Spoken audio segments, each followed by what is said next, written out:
Olá, pessoal. Boa noite a todos. Boa noite, meus queridos colegas. É com grande satisfação que eu dou início a essa aula de hoje.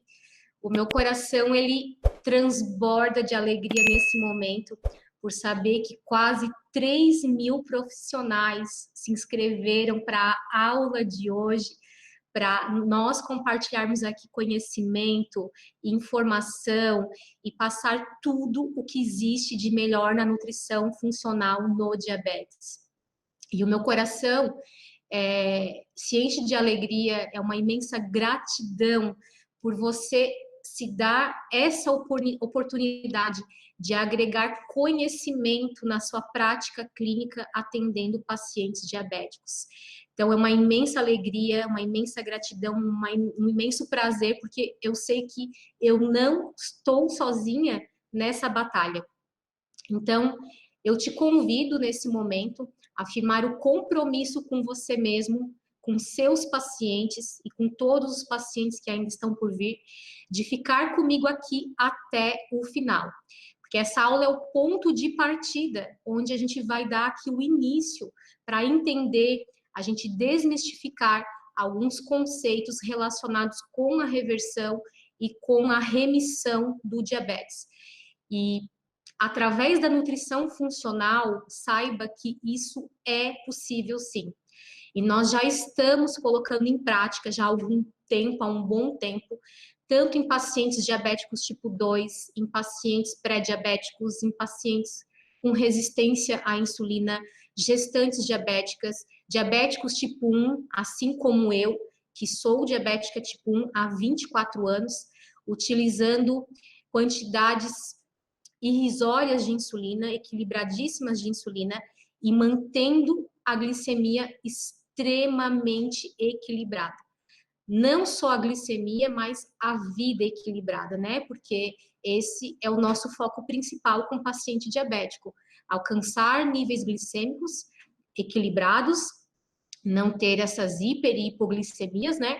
E automaticamente, com isso, a vida do paciente também começa a ficar equilibrada, né?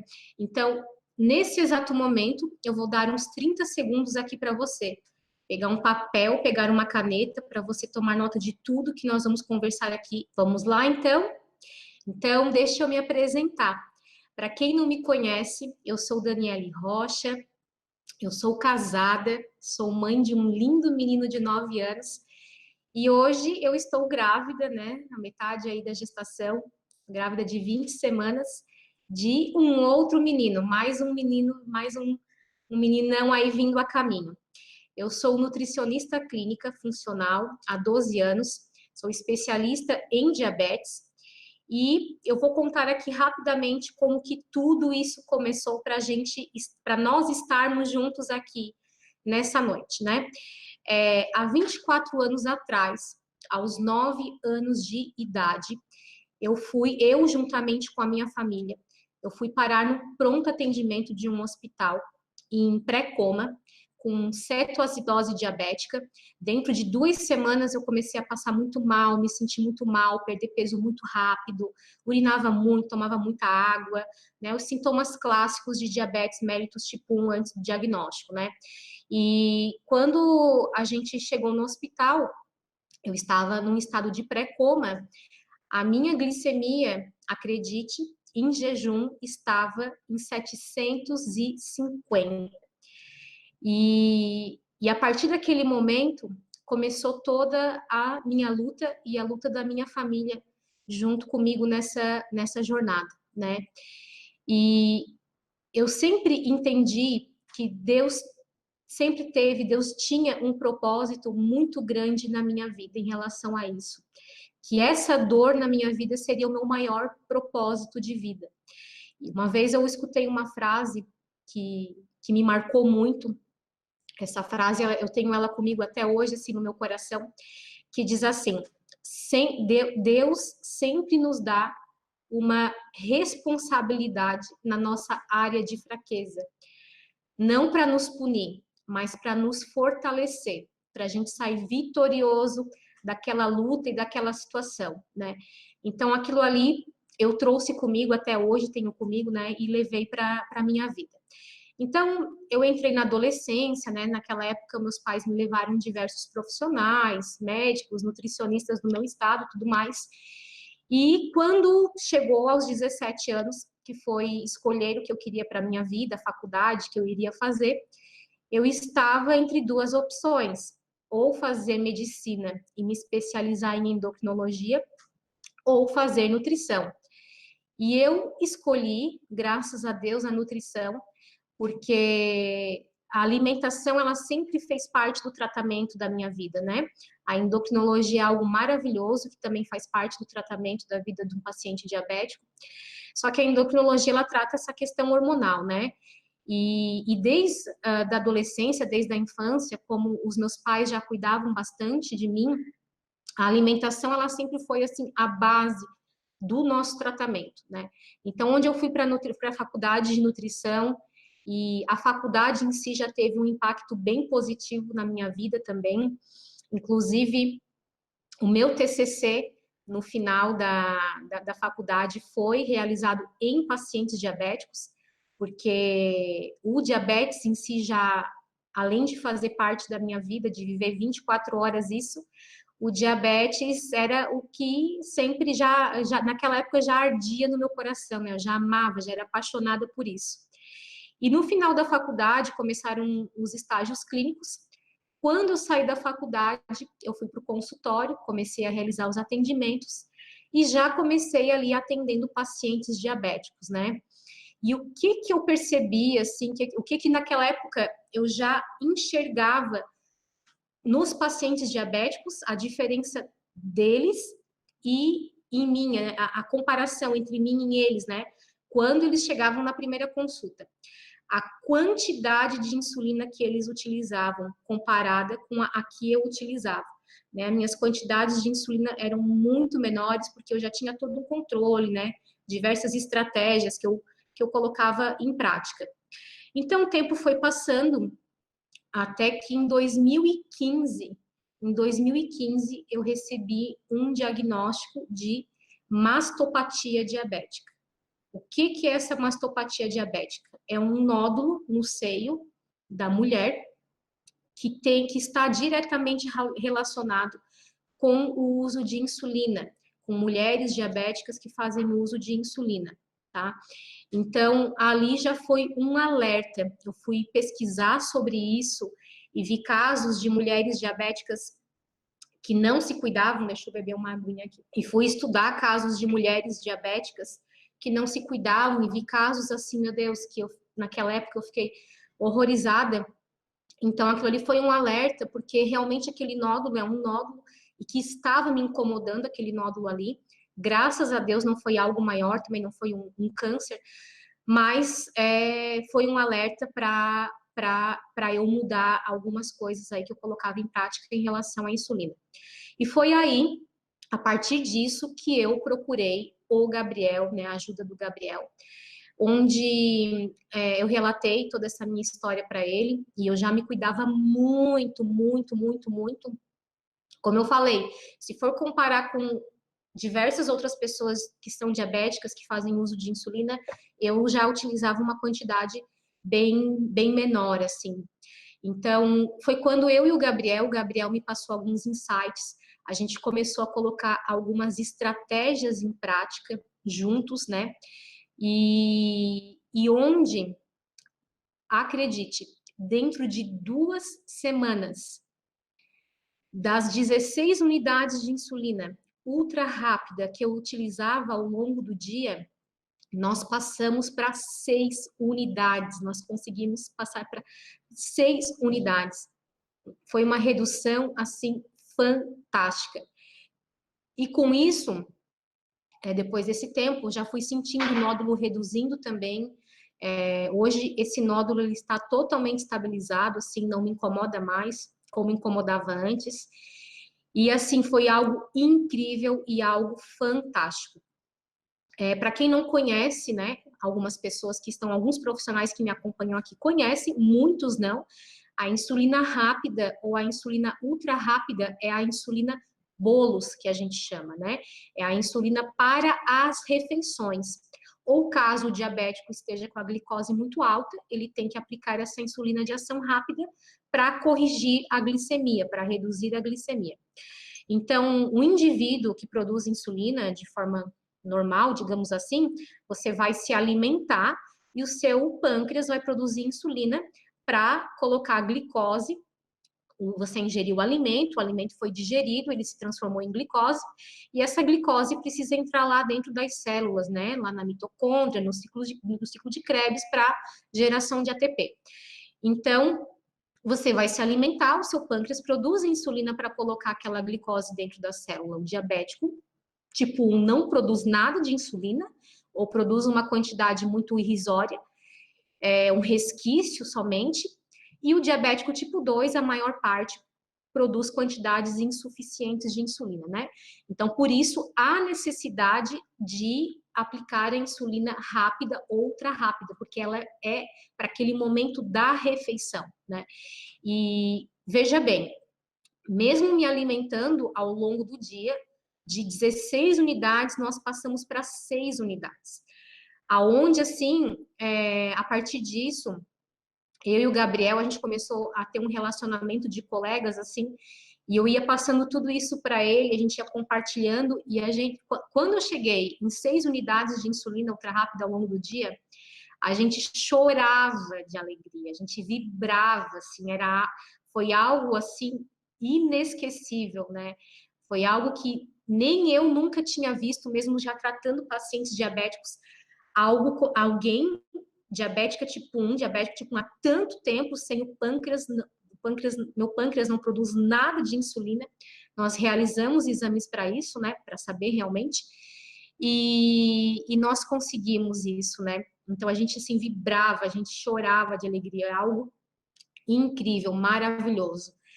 Então, a partir disso, eu comecei a me aprofundar cada vez mais, eu comecei a fazer uma imersão, ir mais a fundo ainda em tudo o que está envolvido no metabolismo da glicose, na secreção da insulina, na ação dos receptores, na ação da insulina nos seus devidos receptores, em tudo que está envolvido no controle glicêmico.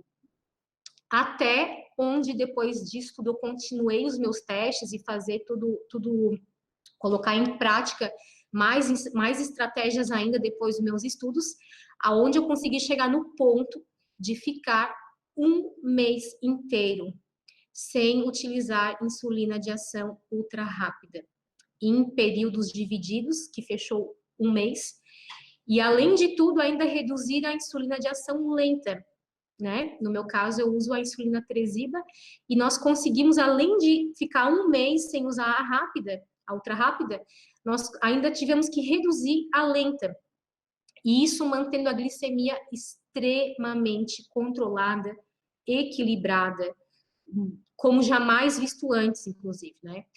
E a nutrição funcional, ela é isso, né? A nutrição funcional, então, com esse olhar, com essa visão que a nutrição funcional tem, a nutrição funcional é uma área da nutrição onde nós procuramos estudar o causador da doença, ou o causador do sintoma, ou o causador do problema de saúde que o paciente tem. Então, a nutrição funcional, ela busca a causa, né? Por isso que na nutrição funcional a gente estuda assim tanto, né? Porque ela busca o que está por trás do problema. E nesse caso, nessa minha linha, né? Eu comecei a estudar, a fazer uma imersão em tudo que está envolvido no equilíbrio da glicose. E eu descobri coisas sobre a glicemia que eu nunca ouvi ninguém mencionar. Quando eu passava para o Gabriel tudo, né, o que eu descobri, ele ficava chocado, porque realmente vinha ao encontro de tudo que a gente estava colocando em prática, das quantidades de insulina que a gente estava conseguindo reduzir e mantendo a glicemia tão controlada assim, né? Quando eu fui mostrar tudo para ele naquela época, eu já tinha lido mais de 500 artigos científicos relacionados ao equilíbrio glicêmico, tudo que está envolvido nesse processo, E o meu trabalho naquela época já tinha passado também de 500 páginas. Então, foi uma imersão mesmo. E que agora está ao alcance de todo o profissional. Então, para a gente entender, para você entender aqui um pouco melhor, né? Qual é a realidade dos pacientes diabéticos hoje no Brasil e no mundo também, né? Isso eu falo com propriedade, porque eu tenho pacientes diabéticos tanto no Brasil e pacientes diabéticos que moram fora do país, que eu também presto assessoria. Então, para você entender aqui um pouco melhor, como que os pacientes chegam na primeira consulta. E esse, na realidade, é um olhar clínico que eu quero passar para você profissional. E muitas vezes o paciente, ele chega dessa forma, que eu vou compartilhar aqui com você agora, porque é o que é transmitido para ele muitas vezes, né? Então, vamos lá.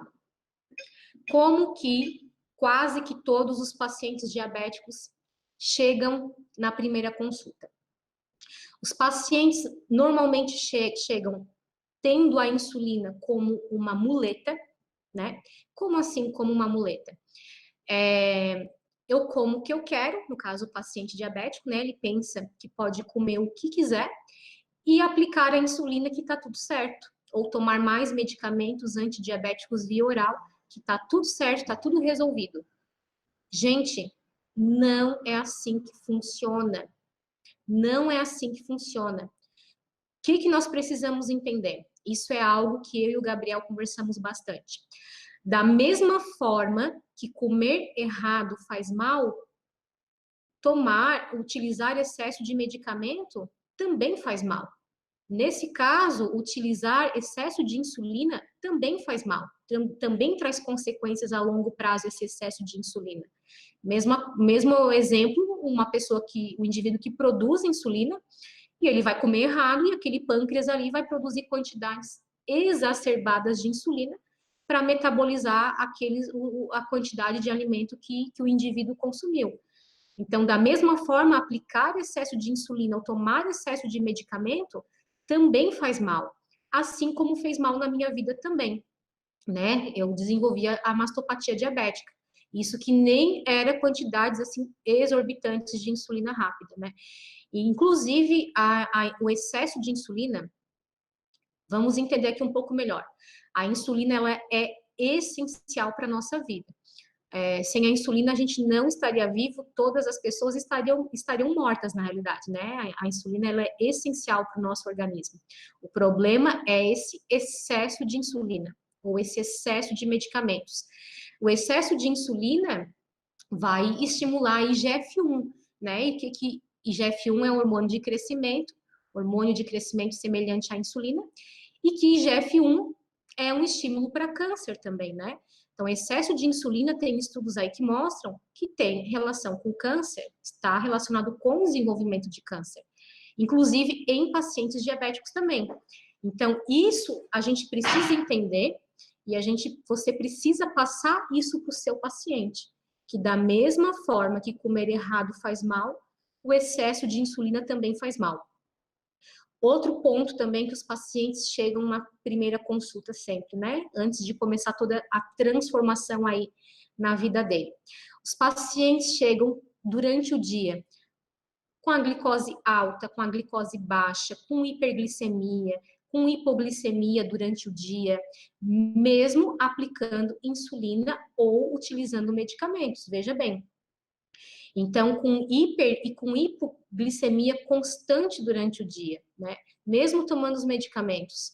Então, como é que o paciente vai se sentir com essas hiper e hipoglicemias? Ele vai se sentir cansado, ele vai se sentir fadigado, ele vai se sentir mal-humorado, ele não vai ter vontade de fazer as coisas. Isso não é vida para qualquer pessoa, na realidade, né? Então, eu tenho todo um feeling de atendimento aos pacientes que esse é um dos sintomas que eu pego nas consultas que eles têm no dia a dia, relacionado com essas hiper e com essas hipoglicemias. E o porquê disso? Devido à disfunção mitocondrial que esse paciente acaba tendo com essa glicose alta e com essa glicose baixa. O nosso foco é manter a glicemia estabilizada o máximo que a gente puder, pelo menos habitualmente, né? Então, e o porquê disso? Porque quando o paciente está com a glicose alta, então a glicose, ela precisa entrar lá na célula, lá na mitocôndria, ir no ciclo de Krebs, fazer a geração de ATP, formação de ATP, que é energia para a célula, né? Então, como o paciente está com a glicose alta, excesso de glicose na corrente sanguínea, ele não tem insulina suficiente para colocar essa glicose para dentro da célula, então ele vai ter uma disfunção aí mitocondrial, né? Onde ele acaba não tendo formação de ATP de forma adequada e vem todo esse cansaço, toda essa fadiga, todo esse mau humor, porque esse cansaço é no corpo inteiro, não é só cansaço físico, é um cansaço físico e mental, né? E quando o paciente tem a hipoglicemia da mesma forma, então ele não tem glicose suficiente para entrar lá no ciclo de Krebs e fazer a geração de ATP também. Então, o paciente acaba se sentindo assim, tendo esses sintomas no dia a dia, e é assim que ele acaba vivendo, né? E o entendimento que nós precisamos ter, você, profissional, precisa ter e passar para o seu paciente é que o diabético que se cuida, ele pode viver muito mais e muito melhor do que quem não tem nada e não se cuida. Porque é possível manter a glicemia equilibrada utilizando quantidades moderadas de insulina e utilizar a insulina somente para o que é necessário. O diabetes, na realidade, eu sempre falo, né? Ele não é uma sentença de morte, é uma sentença de vida, se tratado adequadamente. Para cada patologia tem o tratamento adequado, né? Então é esse entendimento que a gente precisa ter. E os pacientes também chegam na primeira consulta, muitos com aquela velha história da contagem de carboidratos, né? Para quem não conhece a contagem de carboidratos, como é que ela funciona? Existe uma tabela internacional de contagem de carboidratos para o paciente diabético, é a tabela tradicional, que eu costumo dizer, né? E como é que essa tabela funciona? Para quem não conhece. Para cada 15 gramas de carboidratos que o paciente vai ingerir, ele vai aplicar em torno de uma unidade de insulina rápida ou ultra rápida. Isso é uma média, tá? Com a maior parte dos pacientes diabéticos, nesse caso, o tipo 1. Então, para cada 15 gramas de carboidrato que o paciente vai consumir, ele vai aplicar ou utilizar uma unidade de insulina rápida ou ultra rápida. E o intuito disso é para que a glicemia fique equilibrada e não tenha hiperglicemia depois, né? E nem hipoglicemia. Só que a contagem de carboidratos, ela tem uma margem de erro de até 50%, porque a contagem de carboidratos, ela funciona até um certo ponto. A contagem de carboidratos não leva em consideração uma série de outros fatores que está relacionado também com o controle da glicemia ou com o aumento da glicemia, né? Então, vamos raciocinar aqui juntos. Um alimento, por exemplo, o aipim, ou a mandioca, né? Aqui no sul a gente chama a mandioca de aipim, mas eu sei que em muitos lugares do Brasil aipim é conhecido como mandioca, né? Como que, se o paciente diabético vai consumir 15 gramas de carboidrato do aipim ou da mandioca, lembrando que a mandioca é um alimento natural, tá ali repleta de nutrientes, né? Vem ali da terra, então tem o seu teor de fibras, seu teor de nutrientes, tudo mais. E vamos supor que o paciente vá consumir 15 gramas de carboidratos proveniente do polvilho, de uma rosca de polvilho ou do polvilho em si, né? 15 gramas de carboidrato, só que um do aipim, da mandioca, e outro do polvilho. Lembrando que o polvilho, mesmo não tendo conservante, corante, sendo mais natural, tudo mais, ele não tem fibra, né? Ele passou por um processo também ali, onde foi perdido todas as fibras. Então, a fibra, ela segura a resposta glicêmica também, né?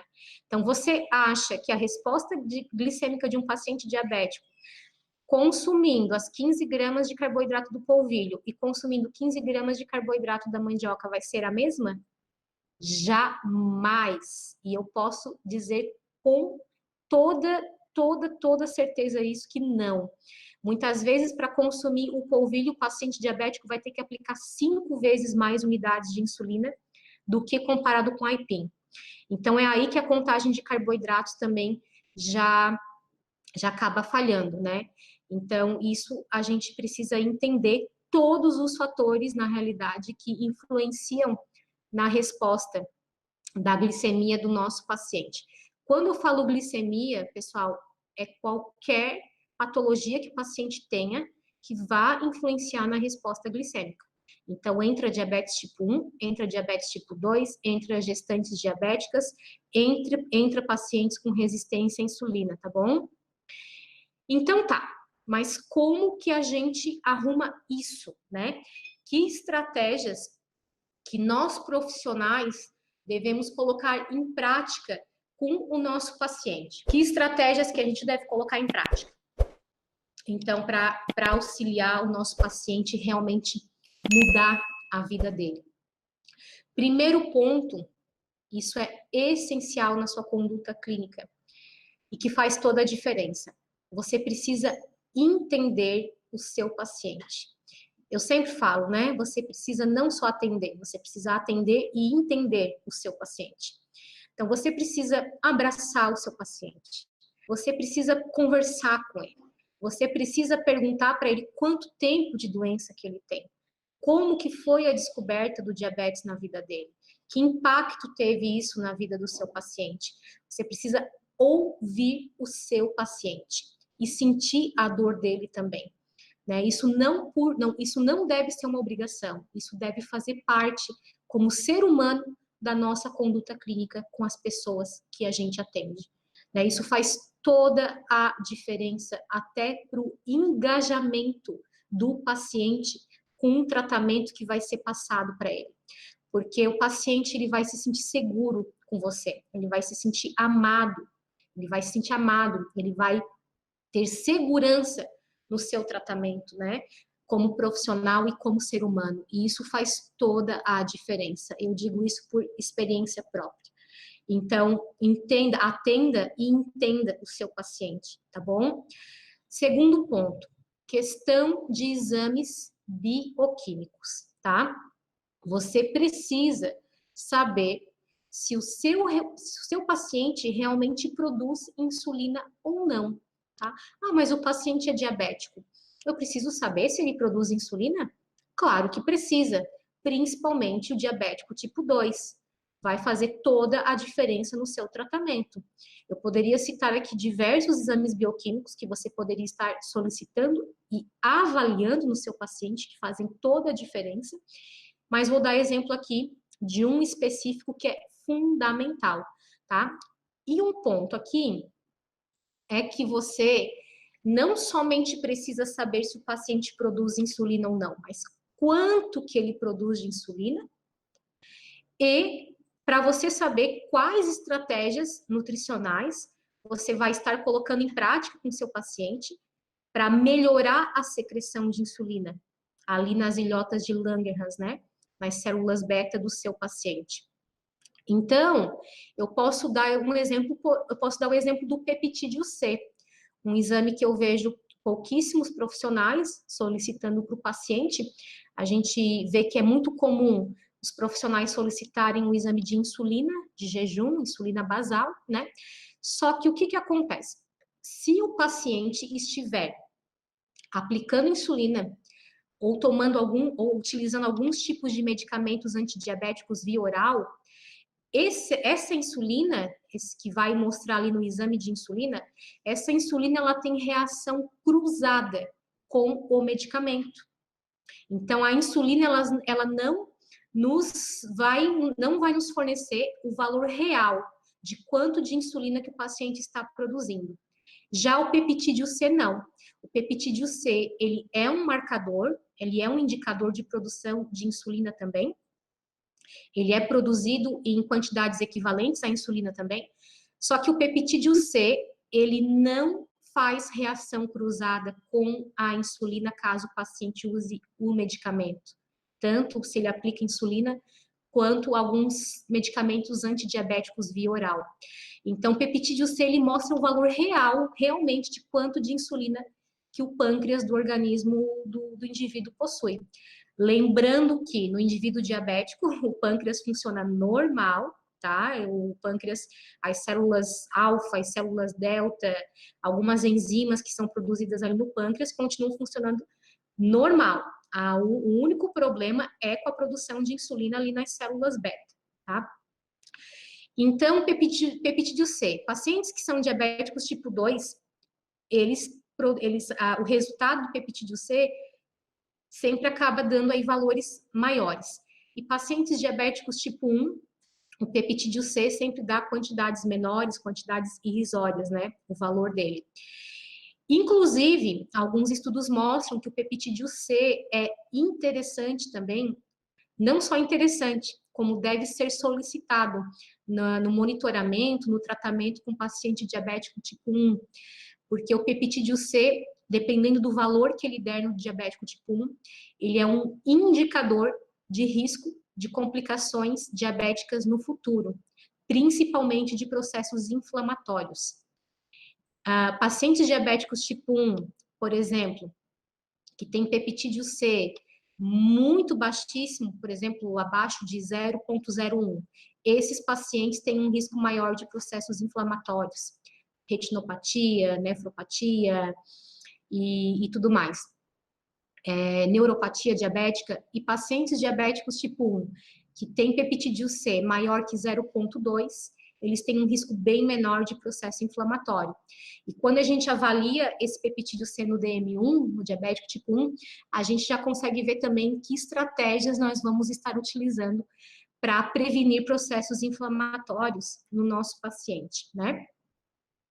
Então, vamos lá.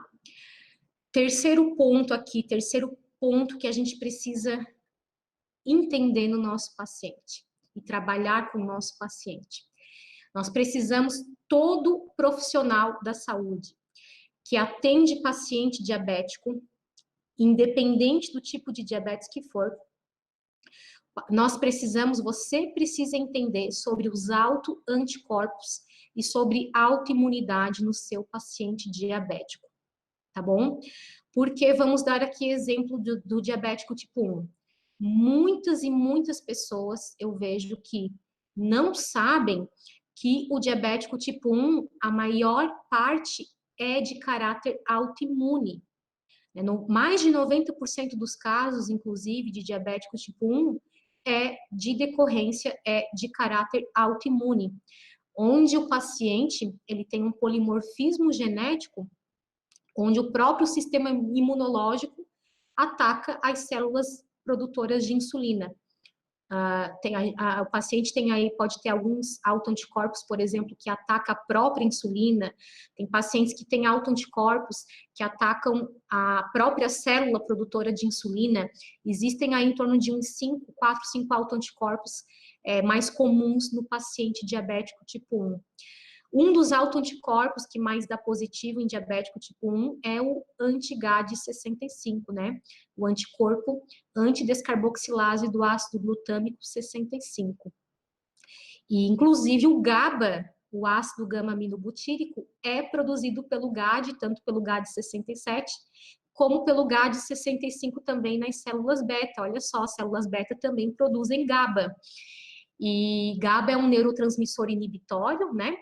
E tem um estudo que eu gosto muito, interessantíssimo, feito em diabéticos tipo 1, que mostra que pacientes diabéticos tipo 1 suplementados com GABA, isso melhora muito, aumenta muito a produção de citocinas anti-inflamatórias no paciente diabético e reduz a produção de citocinas inflamatórias, tá?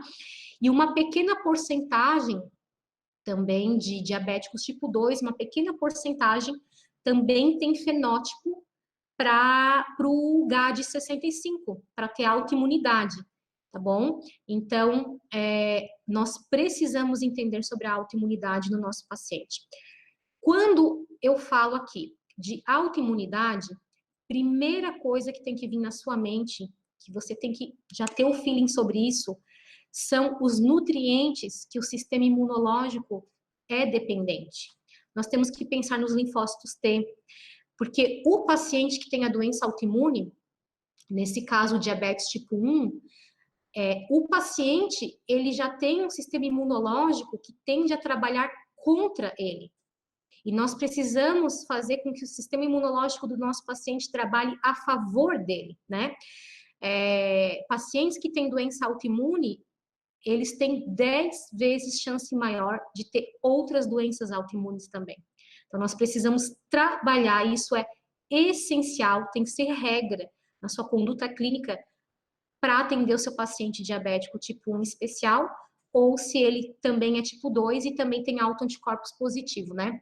Então, a gente tem que pensar nos linfócitos T, né? A gente tem que pensar que linfócitos T são dependentes, totalmente dependentes de zinco.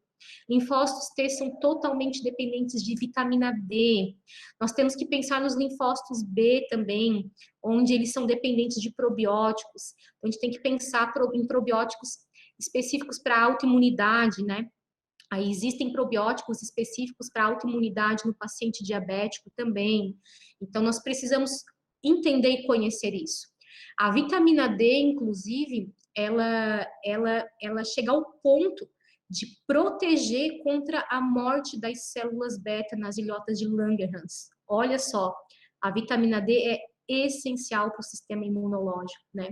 Tem um estudo muito interessante realizado em pacientes diabéticos que foram recém-diagnosticados com diabetes, onde mostrou que alcançar os níveis de vitamina D em torno de 75 no organismo desses pacientes, em torno de 75, isso resultou numa melhora de 60% na ação da insulina nos seus devidos receptores.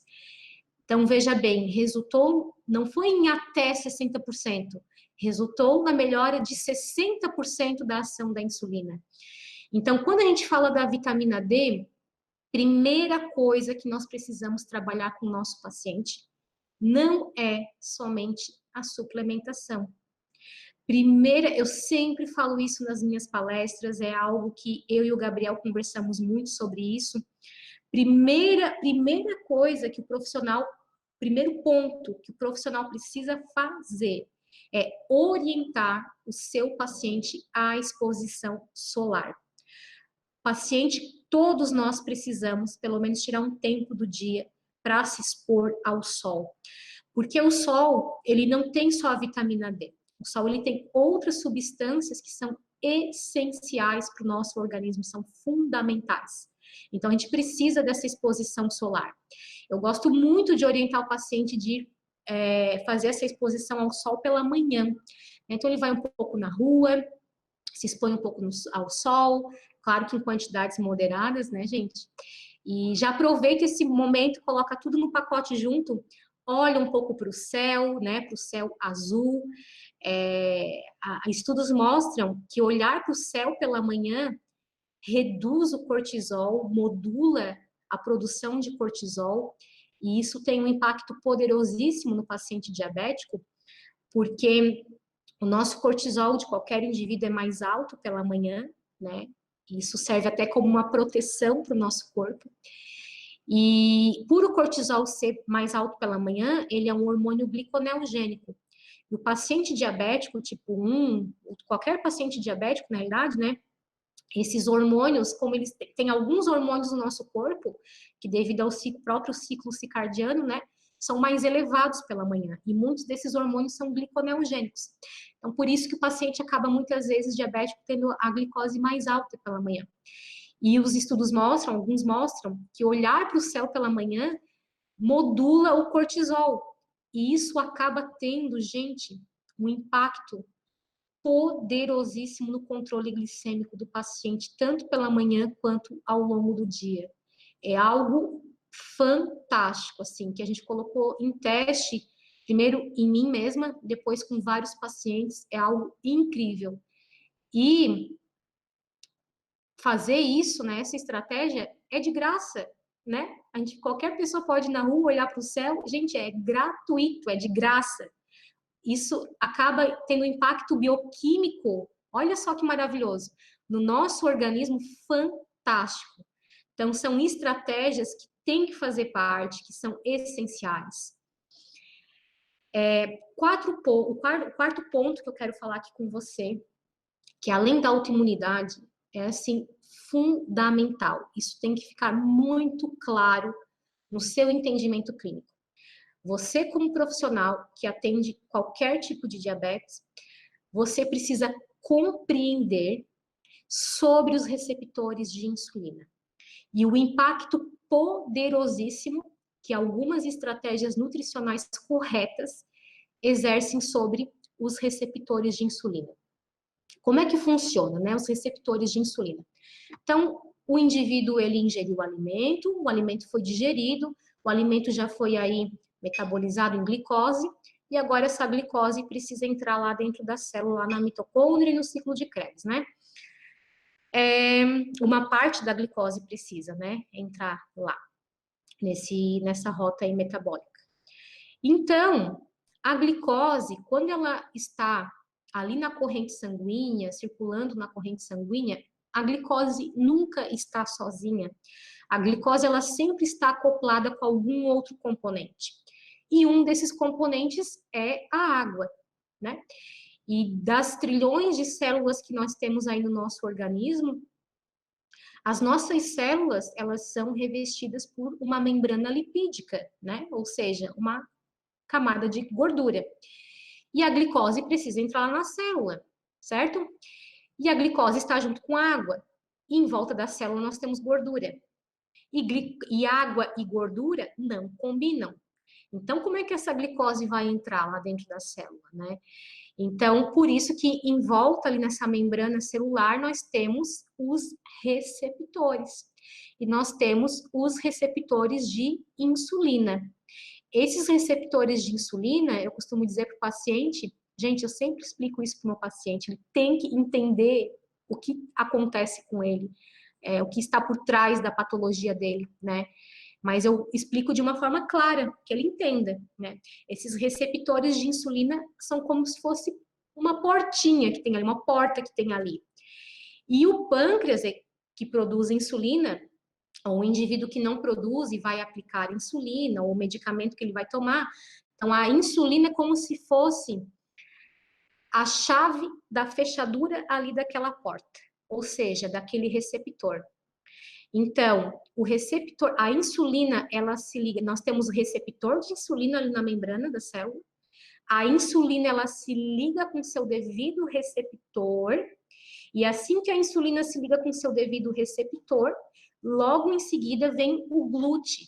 O receptor de insulina coloca em ação os GLUTs, né? Vamos dar aqui o exemplo do GLUT4, que é um dos mais expressos aí no nosso organismo.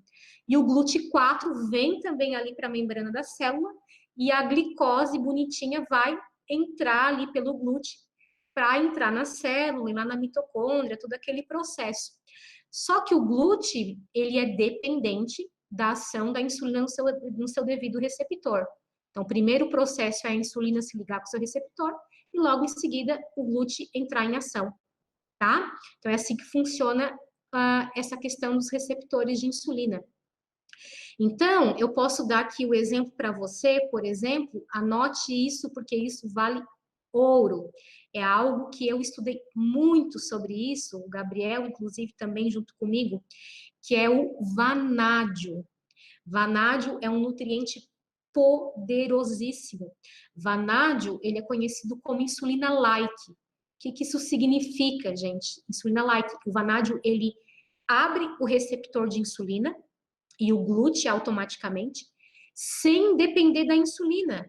Ou seja, ele vai lá no receptor de insulina, o GLUT entra em ação para a glicose poder entrar, sem depender da insulina, totalmente independente da insulina. Claro que o diabético que não produz nada de insulina teria que aplicar, né? Claro que quantidades moderadas de insulina, mas isso tem um impacto na vida do paciente, na glicemia, para ele usar menos medicamento, conseguir esse controle glicêmico fantástico. O vanádio é algo poderoso. Vanádio, inclusive, tem no talo do salsão. O talo do salsão tem bastante vanádio. E o vanádio, é muito interessante, sim, a suplementação nos pacientes diabéticos, tá? Quanto suplementar? 500 microgramas 2 vezes por dia, já está ótimo, ou 300 microgramas 3 vezes ao dia também já é muito interessante. Pode ser suplementado tanto a curto e longo prazo em pacientes diabéticos, ele é seguro e eficaz. Eu costumo indicar a partir de 8 anos de idade nos pacientes diabéticos. Pacientes menores que essa idade, uma dosagem bem menor do que essas 500 microgramas, então uma dosagem mais sutil, tá? E gestantes não podem utilizar, pode ter um efeito tóxico. E pacientes também que têm insuficiência renal crônica, tá? Ou pacientes com hemodiálise, é o único grupo de risco aí para estar utilizando. O restante, todos podem utilizar de forma segura e eficaz. Nas gestantes, a gente acaba daí utilizando outras estratégias e que temos outras várias também. E a quinta estratégia que eu quero passar aqui para você é esse entendimento, esse feeling que nós precisamos ter, né? Pensar que a insulina é somente para carboidratos. A insulina não é só para carboidrato. E se engana quem pensa que é só o carboidrato que tem impacto no controle glicêmico do paciente diabético. Gente, o controle da glicemia vai muito além do carboidrato.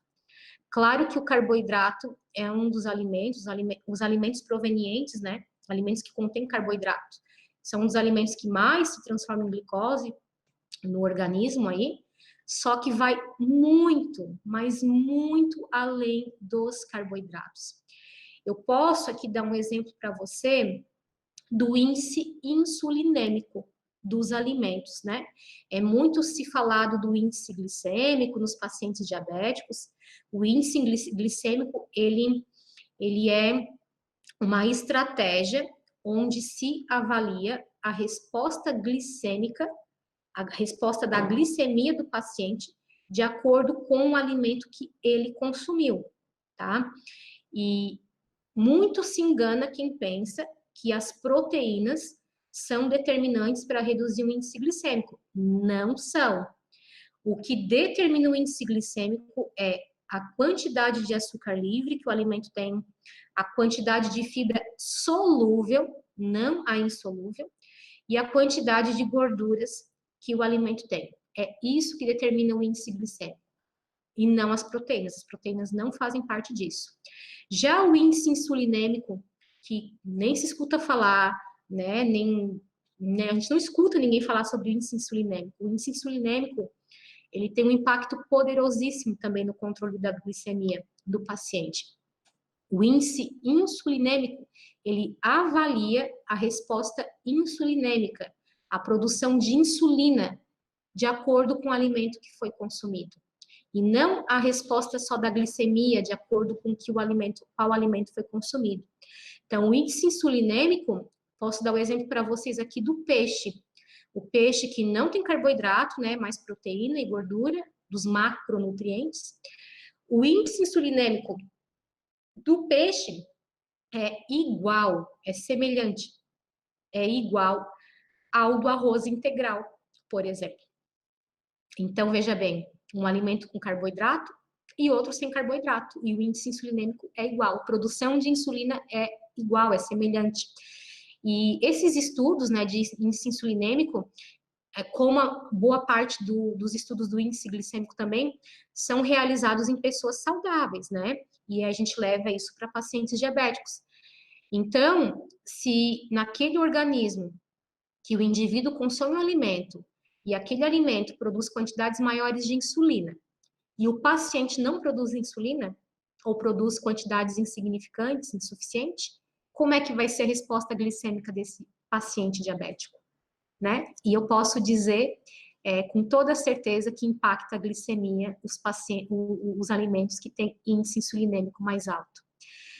Outro exemplo que eu posso dar aqui também são dos AIDS, né? Eu e o Gabriel, a gente deu uma aula também em novembro, nós falamos um pouco sobre os AIDS. Gente, tem tanta coisa, eu ficaria aqui dias com vocês falando sobre tudo isso. O que são os AIDS? Os AIDS são os produtos de glicação avançada, mais conhecido como reação de Maillard, né? Nós temos os AIDS endógeno, né? A própria hemoglobina glicada é um resultado de AIDS, dos AIDS, e nós temos os AIDS exógenos, ou seja, proveniente da alimentação. Então, eu posso dar o exemplo para vocês aqui de um frango assado no forno, por exemplo. Aquela coloração dourada, né, que fica ali bem linda, da carne assada no forno, aquilo ali é um resultado de AIDS, dos AIDS. Na realidade, o AIDS é a caramelização de uma estrutura proteica, né? Então, alimentos que mais têm AIDS normalmente são os que têm proteína e gordura, ou só gordura também. E esses AIDS, veja bem, eles reagem com o receptor de insulina. Os AIDS, quando eles entram em contato com os receptores de insulina na membrana ali da célula, na membrana lipídica, os AIDS impedem que a insulina se ligue com o receptor de insulina. Mesmo muitas vezes o paciente aplicando a insulina ou tomando medicamento, né? Então, olha só quanta coisa que influencia. Tá, Daniele, mas são tantas coisas assim, e se a gente for ver tudo isso, enfim, toda a doença, toda a patologia, na realidade, tem o por trás, né, de alcançar o máximo equilíbrio da doença que o paciente tem, né? Tem os causadores, tem os fatores que influenciam na doença. Então, de acordo com cada doença, a gente precisa estudar e entender o que impacta, os impactos realmente que acabam tendo naquela doença ali. E no controle glicêmico não seria diferente, né? Eu vejo muito que se sabe muito sobre a doença, e pouco sobre saúde. E aqui nós estamos estudando sobre a saúde do paciente, porque ele já tem a doença, ele já tem um problema. Então nós precisamos achar a solução para o problema, né? E então os AIDS, então você precisa orientar o seu paciente a cozinhar o alimento em fogo baixo, né? Não utilizar fogo alto para não ficar aquela coloração muito dourada, muito escura, porque ali é um resultado de AIDS também. E eu poderia passar diversas estratégias que reduzem também o impacto dos AIDS, que protegem os alimentos dos AIDS, mas nosso tempo aqui é limitado, então nós podemos deixar também isso para um outro momento. Então, assim, né? Eu tenho certeza que se você tirou nota desta aula e de tudo que eu trouxe aqui para você hoje, e você aplicar essas estratégias com seus pacientes, os resultados das suas consultas não serão mais as mesmas. E dentro de 30 dias, quando seu paciente voltar no seu consultório, ele vai te agradecer eternamente pela mudança que você tem gerado na vida dele. E eu não poderia deixar de falar aqui o quanto eu sou grata a Deus, né? Porque quando eu apresentei para o Gabriel todos os estudos, todos os resultados, que começou primeiro sendo realizado em mim, depois em pacientes diabéticos, o Gabriel ficou eufórico, ele ficou assim, chocado, abismado, ele ficou eufórico, ao ponto de ele sair lá da cidade dele, de Porto Alegre, do estado dele. Eu me emociono porque é algo muito importante isso para mim. Ele saiu lá da cidade dele e ele veio até aqui na minha casa, em Criciúma, Santa Catarina, para ver tudo isso de perto, né? Para ver tudo isso, esses resultados, todo esse material que eu tinha montado e aplicado em mim e nos pacientes diabéticos também. E eu só tenho que te agradecer, Gabriel, por tudo isso. Tanto eu quanto vocês que estão me assistindo aqui, a gente tem que agradecer a Deus pela vida do Gabriel, né? Que traz muito ensinamento para a gente, que aplicou a nutrição, trouxe a nutrição funcional no Brasil. E o Gabriel, ele me deu aí, ele me permitiu, ele me deu essa chance, né? De entender esse quebra-cabeça, de montar esse quebra-cabeça. Só Deus sabe, e o Gabriel sabe, e a minha família, todo o esforço que foi, toda a dedicação que foi, toda a luta que foi para entender tudo isso. aplicar isso em mim, nos pacientes, entender, né, montar esse quebra-cabeça que é, né, e transformar a minha vida, a vida de todos vocês que estão aqui hoje comigo, e a vida dos nossos pacientes, né, que é o objetivo maior. E foi quando o Gabriel, ele me lançou o desafio de fazer o primeiro curso com base nos princípios da nutrição funcional no diabetes. Então, agora, eu peço licença para vocês nesse momento para falar um pouco do meu curso. Qual é o objetivo do curso e como é que ele funciona, né? Eu acredito fortemente no poder da nutrição funcional, no poder que a nutrição funcional tem no diabetes e o que ela vai fazer no futuro, tanto do nosso país como do mundo inteiro, e que já tem feito toda a diferença, né? Pessoas e pacientes com menos dor, menos doença, pacientes com menos sofrimento, né? Pessoas melhores, mais saudáveis, mais sadias, pacientes mais capazes, mais felizes. É isso que a gente quer, essa é a nossa luta, né, pelos nossos pacientes. E esse curso é para quem realmente quer fazer a diferença na prática clínica, mudando o destino de você profissional e o destino dos seus pacientes. Esse curso, ele é tanto para quem não entende nada, ou para quem sabe muito sobre o diabetes, porque ele vai trazer uma nova visão, um novo entendimento, diversos novos insights, que vai transformar você num profissional único, exclusivo em diabetes. Qualquer tipo de diabetes, diabetes tipo 1, tipo 2, diabetes gestacional, pré-diabéticos, pacientes com resistência à insulina, todas as doenças que estão relacionadas com a glicemia. E eu vou te pegar na mão mesmo e ensinar o passo a passo para a remissão do diabetes, para o tratamento e para a remissão do diabetes. E mudar a história de milhares e milhares de pessoas. São mais de 16 milhões de diabéticos hoje no Brasil, né? E mais de 400 milhões de diabéticos no mundo. Essas pessoas precisam da sua ajuda, da minha, da nossa ajuda. Então, eu vou trabalhar com você no curso desde a forma de atender o paciente diabético, desde o atendimento, a abordagem, o que você precisa colocar em prática no atendimento ao paciente diabético, desde a funcionalidade do pâncreas, os tipos de diabetes, a autoimunidade nos pacientes diabéticos, você vai entender sobre isso realmente, os exames que devem fazer parte da prática clínica, exames relacionados ao diabetes e o controle glicêmico, o impacto o real impacto dos carboidratos no controle da glicemia, o impacto das proteínas, muitos alimentos que têm proteínas têm alto índice insulinêmico, então vou mostrar para vocês esses alimentos, o impacto que realmente tem na literatura, com embasamento para tudo isso, embasamento científico, diversos ensaios clínicos, o impacto das gorduras, também no controle glicêmico, o impacto das toxinas, dos poluentes ambientais, como minimizar isso no organismo do indivíduo diabético,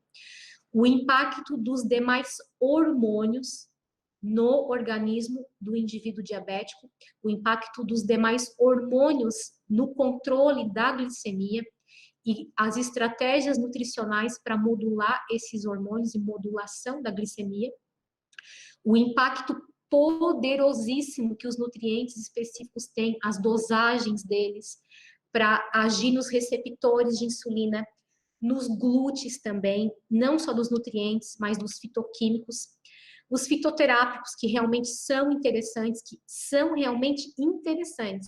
para o paciente diabético, para os pacientes diabéticos, o impacto do jejum intermitente, paciente diabético deve realizar jejum intermitente? Não deve.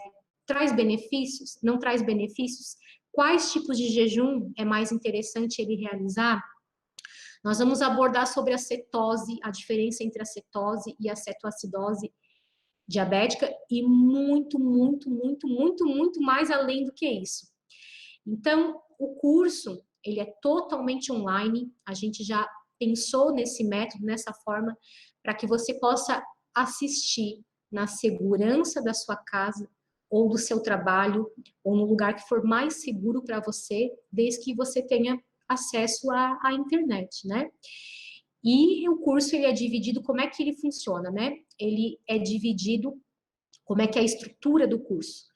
Ele é dividido em 18 módulos e mais de 30 aulas, com mais de 30 horas de curso, de estudos, e que te fará um profissional, vai te fazer e te tornar um profissional capacitado realmente em atendimento a pacientes a todos os tipos de diabetes.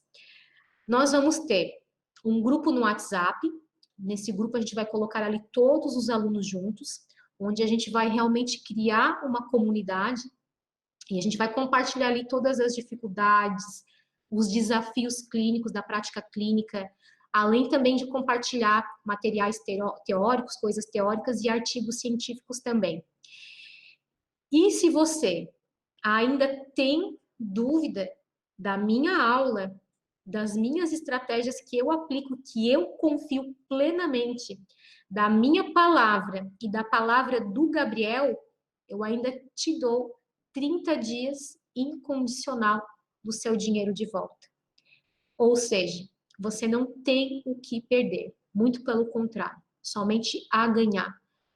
Então, basta você clicar no botão aqui embaixo do vídeo, apertar o botão e para a gente se ver agora no outro lado da tela, da nossa aula, e vai ser um imenso prazer te receber como meu aluno e poder compartilhar todo esse conhecimento, todos esses insights com você. Uma imensa gratidão, agradeço você mais uma vez por ter se dado essa oportunidade de participar da aula de hoje, de permitir agregar conhecimento na sua prática clínica e até mais. Um grande beijo e fique com Deus.